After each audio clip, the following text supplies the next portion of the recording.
Adakah solusi? Kami ini kalau hitung-hitungan sudah lebih 20 tahun seperti ini.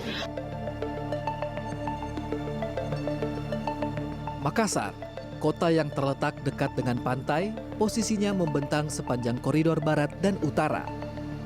Dikenal pula sebagai waterfront city, beberapa sungai mengalir di dalamnya seperti Sungai Talok, Jenek Berang, dan Sungai Pampang yang semuanya bermuara ke dalam kota Makassar. Kota ini menduduki wilayah dengan topografi hamparan daratan rendah yang berada pada ketinggian dari 0 hingga 25 meter dari permukaan air laut. Sebagai kota pesisir, Makassar tak lepas dari beberapa ancaman bencana seperti naiknya permukaan air laut, banjir rob, hingga penurunan muka tanah. Proyeksi terendamnya beberapa kota pesisir di Indonesia seperti halnya Jakarta, Semarang, Surabaya, dan juga Makassar dapat terjadi karena 3 faktor utama, yakni perubahan iklim, kenaikan permukaan air laut, laju penurunan muka tanah, dan kondisi lokal masyarakat setempat. Ilmuwan memperkirakan dalam 20-30 tahun ke depan, Makassar akan bernasib sama seperti Jakarta jika seandainya kebijakan yang diambil tidak memperhatikan faktor-faktor kerusakan lingkungan.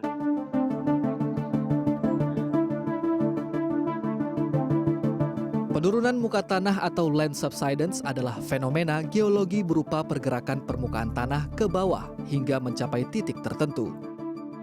Penurunan muka tanah ini dapat terjadi secara alami karena pergerakan tektonik atau adanya aktivitas oleh manusia seperti beban pembangunan kota yang masif, pemukiman yang padat, hingga penggunaan air tanah yang tak terkendali. Menurut peneliti Environmental Technical Advisor Yusra Nurdin, penurunan muka tanah di Makassar belum menjadi ancaman serius. Meski demikian, banyak ancaman lain yang dihadapi warga akibat berkurangnya daerah resapan air sehingga menyebabkan bencana lain seperti banjir rob.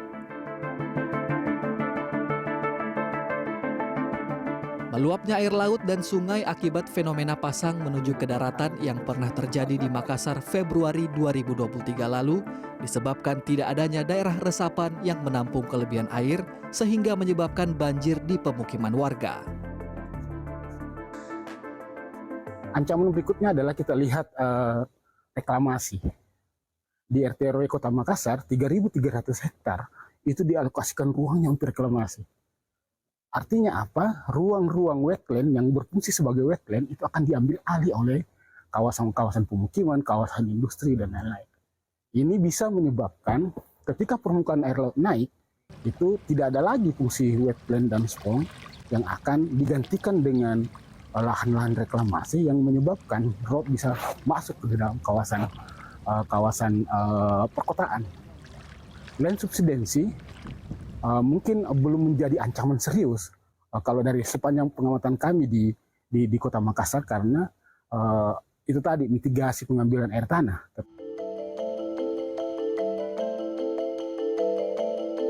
33.000 hektar lahan wetland atau daerah resapan di Kota Makassar dialihfungsikan menjadi pemukiman dengan pembangunan yang masif. Terkikisnya lahan serapan ini membuat air hujan tidak tertampung sehingga menyebabkan banjir. Hal ini dapat diperparah dengan naiknya air laut sehingga pertemuan kedua banjir ini, baik rob dan banjir karena hujan, menyebabkan bencana di masyarakat. Daerah resapan merupakan salah satu daerah atau wilayah yang vital bagi sebuah kota karena dapat menampung jumlah air hujan maupun juga luapan dari sungai ketika musim penghujan datang. Perlu tindakan dan juga perlu kebijakan yang tegas agar kawasan-kawasan pemukiman tidak dibangun di atas daerah resapan. Hal ini dapat membantu pemerintah kota dan juga warga agar terhindar dari bencana yang jauh lebih besar seperti halnya di kawasan di Kelurahan dan di Kecamatan Manggala, Kota Makassar.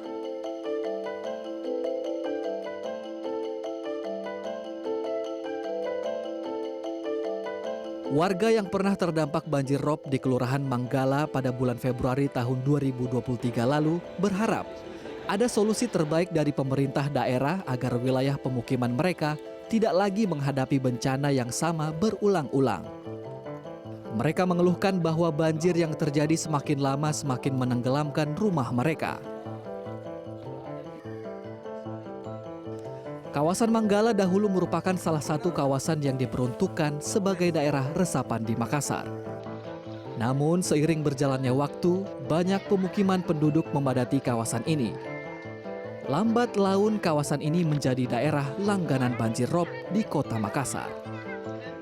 Fatihah Bahmid dan Mahmud misalnya, warga Blok 8 Perumnas Antang yang rumahnya terendam banjir pada bulan Februari tahun lalu, berharap ada solusi permanen agar kejadian serupa tak lagi terulang. Adakah solusi? Kami ini kalau hitung-hitungan sudah lebih 20 tahun seperti ini. Awal kami kebanjiran akhir 99, awal tahun 2000. Awal kami mengungsi di masjid ini. Masjid belum seperti ini, masih sederhana masjid ini. Tapi itu kami mengungsi hanya karena di jalanan, kalau kami jalan air sudah sampai di paha kan. Jadi terganggu, jadi kami mengungsi di masjid ini. Sempat bulan puasa, makan sahur, sampai lebaran kami di sini. Pernah itu sudah semua kami lalui. Tetapi kenapa semakin makin ke sini setiap tahun bukan malah habis banjirnya, malah ini rumah kami tenggelam.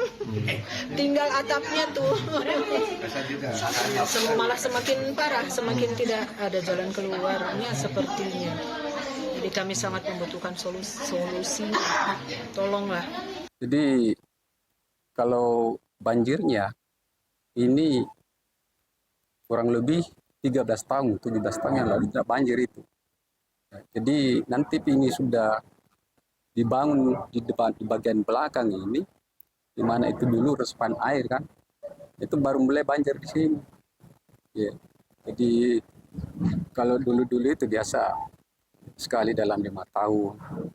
Sekarang ini sudah setiap tahun, mulai 2019, 2020, 21, 22, 23, bahkan bukan lagi sekali banjir setahun, 2 kali. Ya, terakhir ini 4 kali. 4 kali, tapi yang keempat kalinya itu ketinggian air tinggi.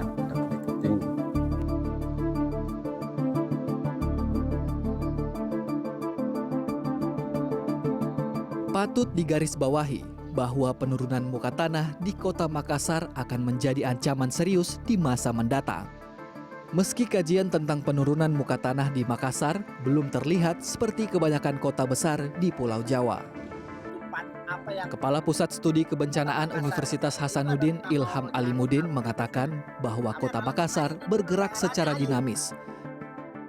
Naik dan turun akibat aktivitas lempeng tektonik dan bukan penurunan muka tanah ekstrim seperti yang terjadi di Jakarta, Semarang, serta Surabaya.